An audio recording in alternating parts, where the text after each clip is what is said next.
তাহলে এই জমিনে অবশ্যই দ্বীনের পতাকা আমরা এত শক্তভাবে উত্তোলন করে তুলতে পারবো যে আমাদের এই পতাকাকে নামিয়ে দেওয়ার জন্য কোন শত্রু বিন্দু পরিমাণও যে সে যত বেশি রক্ত প্রয়োগ করুক, যত অস্ত্র প্রয়োগ করুক, নিজের অর্থ প্রয়োগ করুক, কোনোভাবেই ইসলামের এই বিজয় পতাকাকে সে নামাতে কখনো পারবে না। সেটার জন্য একটা জিনিস করতে হবে আমাকে আপনাকে, ঐক্য। من يهد الله فلا مضل له ومن يضلله فلا هادي له ونشهد أن محمدا عبده ورسوله أما بعد فأعوذ بالله من الشيطان الرجيم بسم الله الرحمن الرحيم كتب عليكم القتال وهو كره لكم وعسى أن تكرهوا شيئا وهو خير لكم وعسى أن تحبوا شيئا وهو شر لكم وقال الله تعالى في كلام المجيد وفي آية آخر وقاتلوا في سبيل الله واعلموا أن الله سميع عليم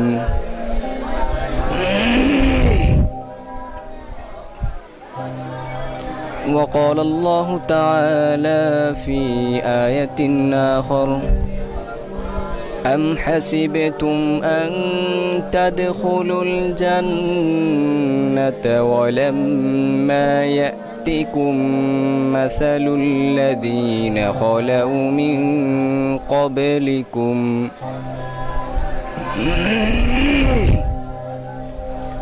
الحمد لله আল্লাহ পাকের লাখো ও কোটি শুকর যে মহান রব্বুল আলামিন আমাকে আপনাকে দ্বীনে কিছু আলোচনা করার ও শোনার তৌফিক দান করেছেন। সেই জন্য মহান রব্বুল আলামিনের দরবারে অনেক অনেক শুকরিয়া আদায় করি। আমি যে 3টি আয়াত তেলাওয়াত করেছি, আমি ওখান থেকে সারমর্ম কিছু আলোচনা আপনাদের সাথে শেয়ার করতে চাই। প্রথম আয়াতের মধ্যে আল্লাহ তাআলা ইরশাদ করেছেন, হে মানব জাতি, আমি তোমাদের জন্য জিহাদকে ফরজ করেছি। কুতিবা আলাইকুমুল কিতাল, অর্থাৎ আমি জিহাদকে করেছি ফরজ। ওয়া হুয়া কুরহুল লাকুম, আর তোমরা সেটা তোমাদের কাছে খারাপ লাগে। আরেক আয়াতে বলছেন, وقاتلوا في سبيل الله واعلموا أن الله سميع عليم, হে মানব জাতি, তোমরা আল্লাহর রাস্তায় জিহাদ করো এবং জেনে রাখো আল্লাহ তাআলা সব কিছু শোনেন এবং জানেন। এই আয়াত হচ্ছে হেডলাইন, এই 2টি আয়াত। আমি আলোচনা করব 3 নম্বর আয়াতের আজকের। সে আয়াতটি হলো, আম হাসিবতুম আন তাদখুলুল জান্নাতা ওয়ালাম্মা ইয়াতিকুম মাসালুল লাযীনা খালাউ মিন ক্বাবলিকুম। আয়াতের অর্থটা শুনলে আপনি নিশ্চয় অবাক হবেন যে আল্লাহ তাআলা বলেছেন, তোমরা কি ধারণা করছো, তোমরা কি মনে করো যে তোমরা এমনিতেই জান্নাতে প্রবেশ করবে, অথচ তোমাদের পূর্বে যারা অতীত হয়েছে, যারা পরলোক গমন করেছে, তাদের উপর যে অবস্থা অতিক্রম করেছে সেই অবস্থা তোমাদের কাছে পৌঁছবে না? এর আগেই তোমরা জান্নাতে ঢুকে যাওয়ার ইচ্ছা পোষণ করছো? না, এটা সম্ভব নয়। এই কথার মাধ্যমে আমাদেরকে আল্লাহ তাআলা বুঝাতে চেয়েছেন এই কথা যে অবশ্যই তারা যে কষ্ট করে জান্নাতের পথ অর্জন করছে, তারা যে পরিশ্রম করে জান্নাতের প্রবেশ করতে যাচ্ছে, আমাদেরকেও ঠিক সেই পরিশ্রম করতেই হবে। সেই জান্নাতে ঢুকতে হলে আমাকে আপনাকে তাদের মতো, তাদের পদাঙ্ক অনুসরণ করে চলতে হবে। তো তাদেরকে যে অবস্থাগুলো অতিক্রম করেছে সেগুলো কি কি আল্লাহ নিজেই উল্লেখ করে দিচ্ছেন। মাসাতহুমুল বাসাউ ওয়াদ-দাররাউ ওয়াজুলজিলু হাত্তা ইয়াকুলার রাসূলু ওয়াল্লাযীনা আমানু মা'আহু মাতা নাসরুল্লাহ।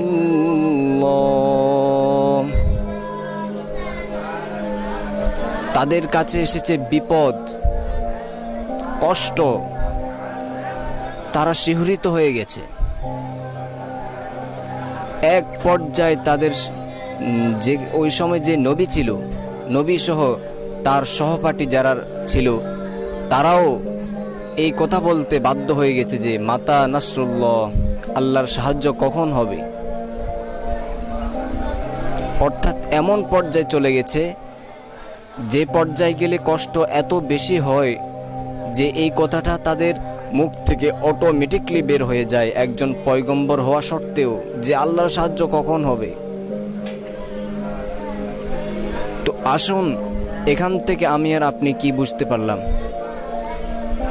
যে মানুষ কষ্টের কোন পর্যায়ে গেলে এই কথা বলতে পারবে। আল্লাহর উপর এত বেশি আস্থা রাখা সত্ত্বেও তারা কিভাবে এই কথাটা মুখে দিয়ে আনলো। তাহলে এখানে বোঝা যায় যে কষ্টের একবারে শেষ পর্যায়ে চলে গেছে, এরপরে গিয়ে তারা এই কথাটা বলে ফেলছে। তো আমরা তো ইসলামের জন্য এত বেশি কাজ করে নেই। এখানে আমাকে আপনাকে একটা কথা মাথায় রাখতেই হবে যে আমার আর আপনার কাজ কি? ইবাদত করা।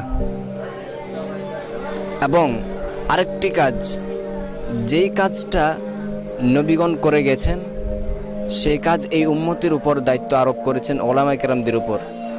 যারা আহলুল ইলম রয়েছে তাদের উচিত আল্লাহর জমিনে আল্লাহর দ্বীন প্রতিষ্ঠা করা। এই কারণে কোন কবি বলেছেন, নিজের আগ্রহ থেকে তিনি জমিনে আল্লাহর মনোনীত দ্বীন ইসলাম থাকবেই, বিজয়ের পতাকা প্রান্তে প্রান্তে বাতাসের ঝাপটায় উড়বেই। কথাগুলো খুবই চমৎকার এবং নিজের ভিতরে নিজেকে জাগ্রত করে তোলে।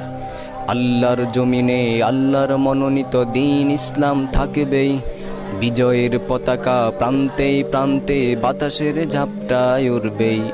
আল্লাহর জমিনে আল্লাহর মনোনীত দ্বীন ইসলাম থাকবেই, বিজয়ের পতাকা প্রান্তে প্রান্তে বাতাসের ঝাপটায় উড়বেই। ঐক্য চাই মোরা, চাই না কোন্দল, চাই না হানাহানি যুদ্ধ, রেশারেশি সব্বাদ, ঐক্য জিন্দাবাদ, আর নয় মতভেদ দ্বন্দ্ব। কথাগুলো আপনি চিন্তা করলে অবাক হয়ে যাবেন। এসো ঐক্যের মিছিলে, কোরআনের ছায়া তলে কসম খোদার জয় আসবে।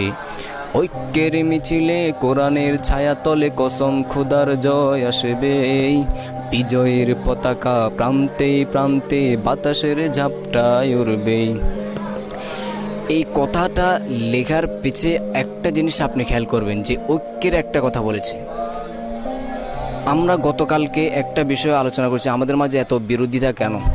আল্লাহ তাআলা ওখানে আমি একটি আয়াত তেলাওয়াত করেছি, কানান নাসু উম্মাতান ওয়াহিদা। ওই আয়াতের মধ্যে আল্লাহ তাআলা বলেছেন প্রথমত দল ছিল একটি, ওখান থেকে তারা নিজেদের জেদবশত ইখতিলাফ মতানৈক্য করতে করতে বিভিন্ন দলে বিভক্ত হয়ে গেছে। তো এখন আমরা যদি আবার এরকম একমত পোষণ করে ঐক্যের ছায়াতলে চলে আসতে পারি, তাহলে এই জমিনে অবশ্যই দ্বীনের পতাকা আমরা এত শক্তভাবে উত্তোলন করে তুলতে পারবো যে আমাদের এই পতাকাকে নামিয়ে দেওয়ার জন্য কোনো শত্রু বিন্দু পরিমাণও, যে সে যত বেশি রক্ত প্রয়োগ করুক, যত অস্ত্র প্রয়োগ করুক, নিজের অর্থ প্রয়োগ করুক, কোনোভাবেই ইসলামের এই বিজয় পতাকাকে সে নামাতে কখনো পারবে না। সেটার জন্য একটা জিনিস করতে হবে আমাকে আপনাকে, ঐক্য। এই ঐক্যটা কিভাবে আসবে?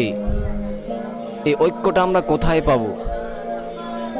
ওই সেই কথায় চলে যেতে হবে, বাগয়াম বাইনাহুম। আমাদের মাঝে, আমাদের পরস্পরের মাঝে যেই বিরোধিতা, যেই জেদ রয়েছে, যে অহংকার অহমিকা রয়েছে, সেটাকে দূর করতে হবে। কার কথা বলবো?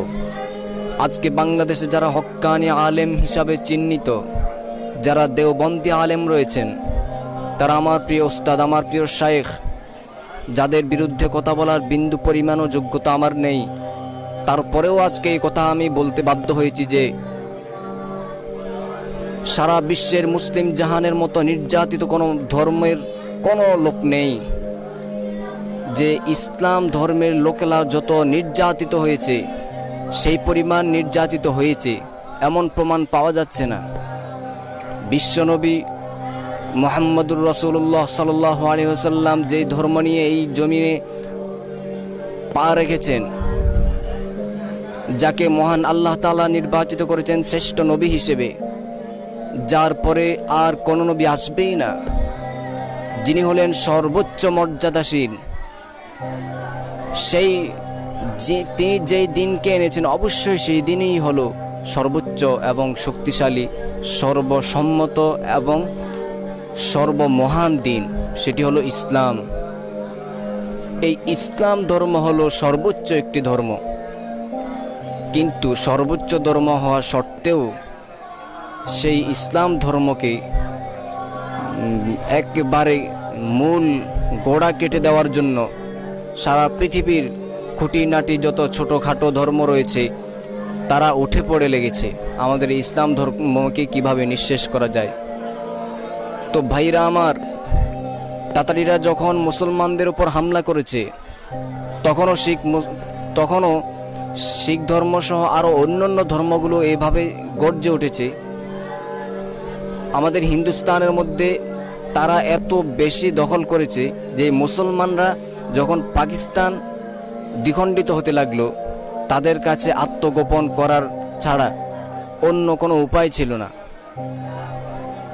এর আগে তাতারিদের যুদ্ধে মুসলমানরা যখন নিজের মতানৈক্য নিয়ে, নিজের মতবিরোধ নিয়ে জেদবশত একে অপর থেকে পৃথক হতে লাগলো, বাতিল তখন মাথা চড়া দিয়ে উঠে ইসলামের মূল কেড়ে দিয়েছে। তো ভাইরা